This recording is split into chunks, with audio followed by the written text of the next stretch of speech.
Did that last night. Next up, all these gauges that you can't read. This is a 1996 Maxum 2400. This is actually made of aluminum. I got all new 2-inch gauges. If you scratch that off, you can kind of read them, but this one just stopped working. I have a new sending unit in the gas tank, along with the new gas tank, so I'm hoping it's just this guy right here. But I figured I'll go ahead and do them all.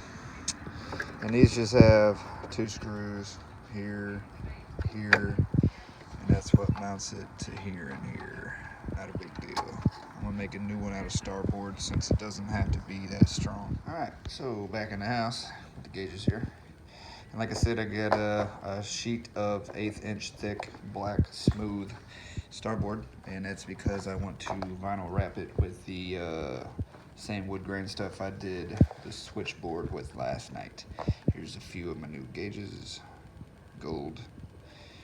I got these on lakeskipper.com or some shit like that.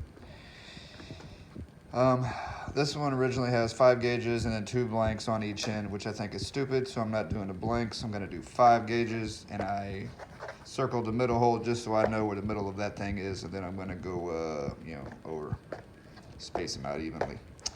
There we go, let's get it. All right, so I screwed up.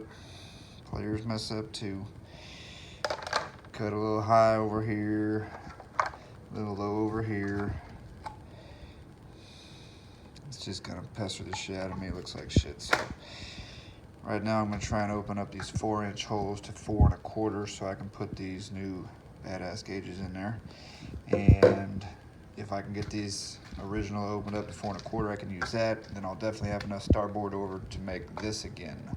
So stay tuned. All right, so I got the new version cut out, and I traced it in a marker instead of an ink pen, so it gave me a fatter line, and then I left the line, or at least tried to, and so that actually made it bigger than the original, and I was able to take the sander to it and make a perfect fit. So one thing you gotta keep in mind is players mess up too. So there's my test piece, one I screwed up on. So I made a new one. You guys seen that? Got a nice hole right in the middle. And all I did was I used the original one. I figured they probably did a better job of putting it right in the middle than I could. So I did that. Traced the end holes because my end goal is just to split the difference. Because like I said, I'm going back with 5 gauges when I used to be 7. Here it is, test fitted on the boat.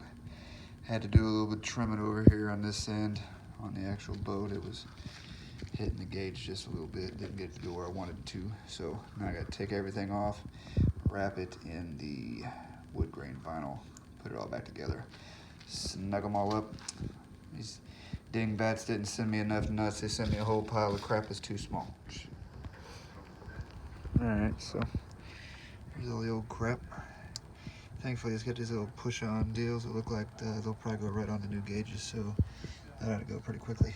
And they all got the same purple wire going to the same place, and it should pop right in there.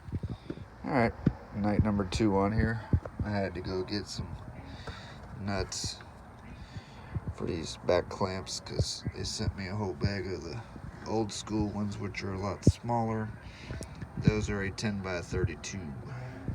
And so I wanted to switch these 2 gauges,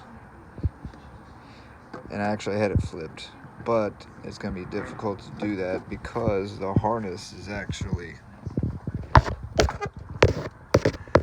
done up so that they all go right where they go, and you can't really switch it up unless you cut some zip ties and stuff, so I just moved it back. Thought I'd show you guys here. So I had to grind down these posts after I put the nuts on them and tighten them in because they got these deals that just push on there. I didn't want to cut all these wires off and shorten them, and I also didn't want to make it easier for them to get all bunched up and lost and this is easy to keep track of. The bolts on the new gauges are slightly bigger than the old, so rather than cut it off, put a bunch of terminals, I just ground these down. And my silly ass got dust, brass dust inside the damn gauges, so hopefully that'll go away over time. So if you decide to do that, tape it off.